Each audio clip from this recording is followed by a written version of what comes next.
સુરતમાં અમદાવાદ એસીબીની ટીમે સફળ ટ્રેપ કરી હતી। ખાણ ખનીજ વિભાગના અધિકારીએ રેતી અંગેની કામગીરીમાં ફ્લાઇંગ સ્ક્વોડ દ્વારા કામગીરી ન કરવા 2 લાખની લાંચ માંગી હતી। જૂના સીમાડા રોડ પર છટકું ગોઠવી એસીબીએ અધિકારીને મદદ કરનારને ઝડપી પાડ્યો હતો, જ્યારે અધિકારી ભાગી ગયો હતો, જેથી તેની શોધખોળ ચાલી રહી છે।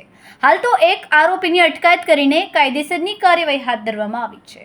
મળતી માહિતી પ્રમાણે રેતીના કામકાજ સાથે સંકળાયેલા એક વ્યક્તિ મંડળી વતી મળેલ રોયલ્ટી પરમિટના આધારે વાટા વિસ્તારમાં રેતી અંગેની કામગીરી કરે છે।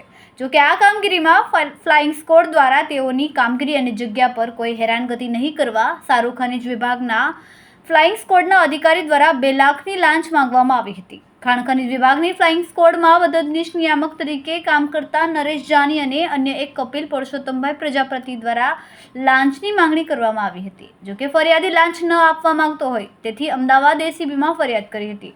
એસીબીની ટીમે મહાદેવ કાર્ટિંગ, ગુજરાત એન્ટરપ્રાઇઝ, યોગી ચોક, બીઆરટીએસ રોડ, જૂના સીમાડા રોડ ખાતે છટકું ગોઠવ્યું હતું।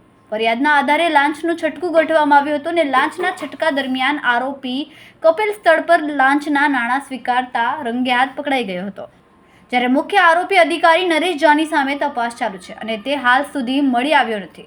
હાલ પકડાયેલા આરોપીઓની અટકાયત કરીને કાયદેસરની કાર્યવાહી હાથ ધરવામાં આવી છે। કેમેરામેન સેનિલ વિરાણી સાથે વિશાલ છેઠા, માનવ પ્રભા ન્યૂઝ, સુરત।